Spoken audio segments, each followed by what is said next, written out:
Hey guys, it's Andrew from AR Media. In tonight's video, I'm reviewing Hacksaw Ridge. I'm going to give you my thoughts on the movie itself, the picture quality, and if it's worth the pickup. Let's get to it.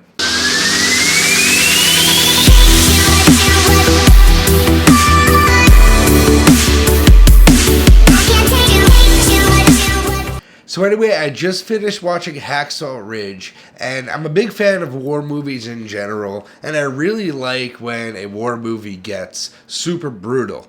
So I'm going to go over the movie itself first. So this is directed by Mel Gibson, and he definitely knows how to direct a war film, I'd say. For the first act, it builds up Andrew Garfield's character and makes you really feel for him and makes you feel for overall everybody in the squad. The first hour and a half, it is like a slow burn of character development and just learning the characters. And I must say, Vince Vaughn is the sergeant, and he's amazing. He blows it out of the park because he mixes his comedic element in a serious atmosphere, so it's really great. Andrew Garfield's performance is amazing. So the first act builds up these characters, makes you really start to care about them, and once the second act hits, the action just comes all of a sudden now. You know, I'm not going to give anything away, but the action really comes. This is set in World War II.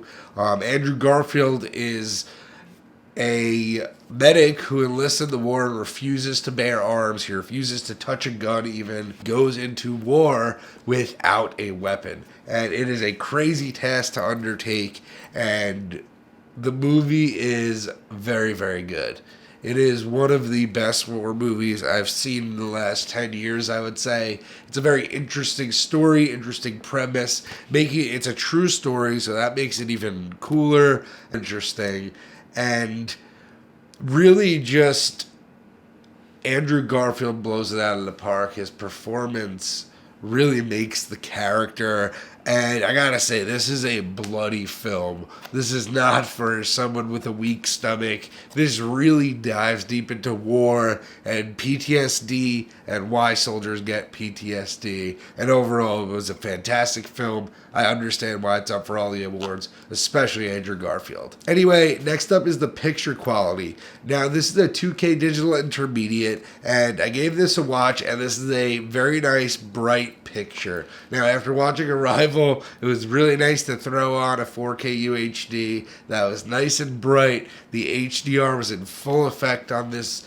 The luscious colors, honestly, especially for the time setting of World War II, they really nailed it. The colors really pop off the screen, super vibrant. I wouldn't say there's a ton of shadows in the battlefield. There is a ton of like fog and smoke, and that HDR complements that well. Very deep blacks. The shadows are excellent.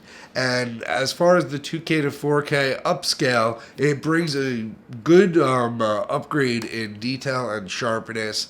You do see a lot of details on the character's face, especially in the first act when it's like clear as day and Andrew Garfield's character development is going on. You really can catch a lot of detail. And then once you're in the battlefield, in the more gruesome parts, the details of the blood and the gore and the guts really show a lot of detail, pop off the screen. The HDR is in effect there, and overall, it's a great package. Anyway, guys, I hope you enjoyed this review. Overall, I think the movie was fantastic. I think the picture quality knocked it out of the park. It's got the Atmos soundtrack, and for a couple bucks more, the UHD is definitely worth the pickup. Anyway, guys, thank you so much for watching tonight. If you like this video at all, please throw me a thumbs up, and please subscribe down below for more content in the future. Have a good night, guys. Hit me with your